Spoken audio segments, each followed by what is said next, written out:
next piece is by another lovely friend of mine. This one's by RaineArte. So, they submitted two, which both of them honestly look really good. They have a slightly more realistic style. Still looks stylized, but more realistic than what I mainly work with in the last example by Maddie. So with this one, it looks like they got this labby here. So we're gonna do a little critique on this lab. So firstly, to start off this critique on this lovely pupper, it looks like what they were going for was a kind of backlit scene, considering the luminosity of the background is brighter and more saturated than the foreground. So I'm just gonna assume that for the critique here. So honestly, with the lighting, you could definitely push the shadows and the highlights a ton more. And also something I want to mention, on the dog, you could add some, you know, uh, bounce light and, I forget the word, surface something.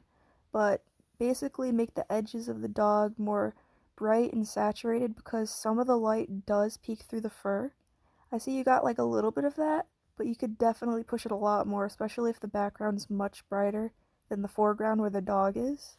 You could definitely push the shadows like under the dog's mouth and chin and try to add some other color tones, like because shaded areas are usually cooler color, usually, not always, usually cooler colors, so you could do a multiply layer over that and add some blues or purples under the chin and blend some of that in, like where the ear covers part of the face, right in between the face, you could add some darker shading there, try to push the contrast about a bunch more.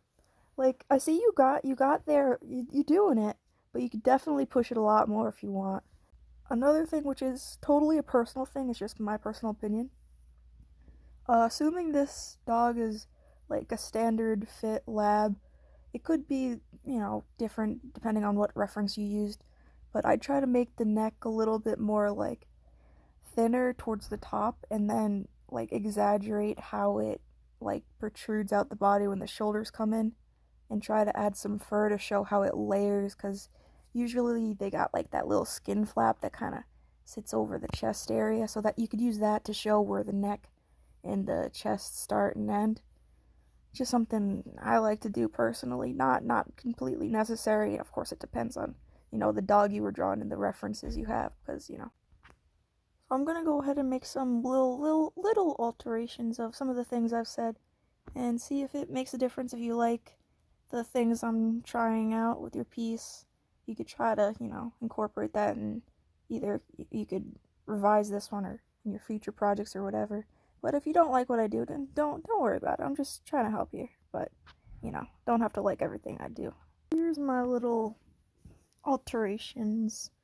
I did pretty much what I was gonna say. I tried not to mess with the textures or anything.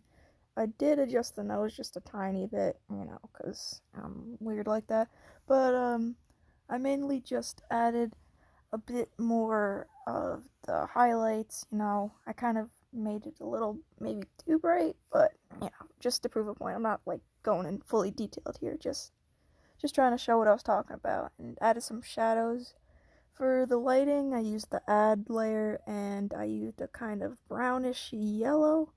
And for the shadows, I used a multiply layer with a purpley tone. Ideally, if you're going to do this, I'd recommend trying to use a few different shades, for different areas. Try to put some blues in, some more saturated colors, like in the middle of where dark and light starts, stuff like that. But this is basically what I did. I started with the highlights, but then I forgot I wanted to adjust the neck. So then I did that, fixed a few things, and adding a bit more of those highlights. I'm going to brighten the background up a little bit to add more contrast, so I'm just selecting around the dog and starting shadows. Just, trying to add some more contrast to everything you already have. I'm not trying to mess with the textures too much, like I said, because, it's part of your style. And even things out, and I got a version with and a version without the, sun glare, personal preference. Another thing you could possibly add is a foreground. You could add some of the bushes in front of the dog, or maybe tall grass or something. Totally optional, but usually in most books and such, people are like, oh, have a background, a middle ground, and a foreground. Not entirely necessary, but, something to think about. So yeah, this is the before and after of my little alterations, to give you an idea of what I'm talking about, but yeah, that's about it for this piece. The rest of it looks really great. I loved all the little textures, and like the background's not too overwhelming with the textures, but there's definitely textures there, and they look very nice. It reminds me kind of like a oil painting kind of thing, but I do really like this. So awesome job, and thank you for submitting your art.